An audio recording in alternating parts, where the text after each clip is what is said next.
We're down here at Flowers on 9th talking all about Easter flowers, because if you get a lovely Easter bouquet this holiday season, you're going to want it to stay around as long as possible. I'm here with Darcy. So Darcy, let's first talk about, there's a flower that actually can't be mixed with other flowers, so if you get this bouquet, you probably don't want to put them together. Correct, yeah. The daffodils are one of the flowers that really shouldn't be mixed with any other cut flowers.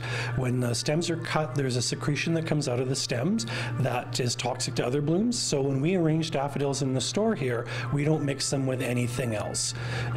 We just do daffodils. Okay, so keep your daffodils by themselves. They're beautiful by themselves anyways. So let's also talk about Easter lilies. They come in, you sell them here at the store, and they come in a foil. And is it okay to keep them in that foil? Is there any care to keep them potted around longer? Sure, the Easter lilies can stay in the foil, but when you're watering them, make sure that you drain any excess water off that sits in the bottom. Easter lilies are like people, they don't like wet feet or cold feet. So if you water them, just make sure to drain the water off out of the bottom of the sleeve that they come in. And bright filtered light for them is great. Direct sunlight isn't too good for them because it'll cause the blooms to mature maybe too quickly.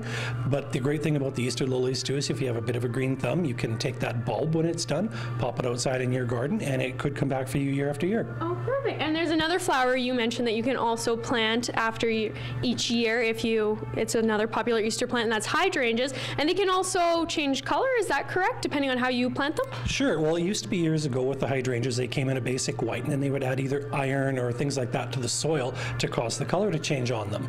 But now, the varieties, they've specifically bred varieties that are different colors, so they don't have to add those things to them anymore, but they do come in those colors, and as the hydrangea matures, the colors tend to, I call it antiquing, where they'll get a little more green, or they get a little richer colors in them. So when they're really fresh, the colors are kind of pale, and as the blooms mature, they kind of antique. But you can also take that bloom and plant it, or that pot, and plant it outside when you're done with it after the blooms have faded, and plant it somewhere fairly sheltered close to the foundation of the home seems to work well. They don't always catch, but sometimes they do, and it'll come back for you year after year.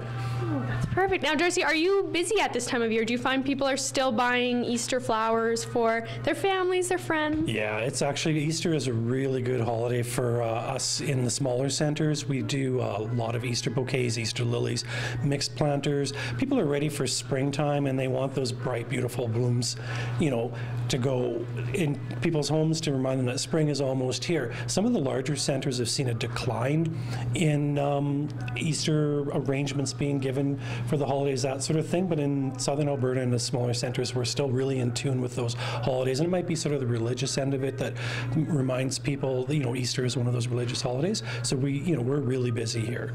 Yeah, and so maybe lastly, for someone who you want to buy your family member a nice bouquet, but they're not necessarily, they don't have that green thumb, what's an easy to take care of Easter bouquet? Oh, you betcha. Easy to take care of cut flowers or a vase arrangement is always great, and the carnations, the daisies, mini carns, they all come in those really bright, cheery, you know, magentas and fuchsias and yellows and those great spring colors, and they're really easy to take care of and long lasting.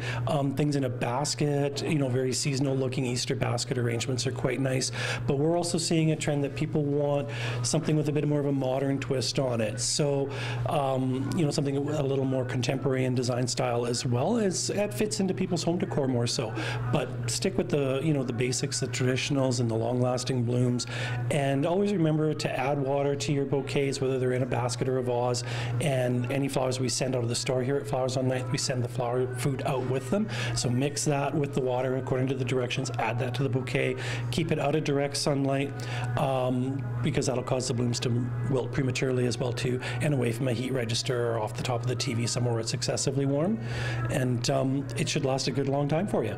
Perfect. Thank you so much, Darcy, for those tips, and thank you for hosting us here at Flowers on 9th. So hopefully those tips for your Easter flowers will help them last as long as possible.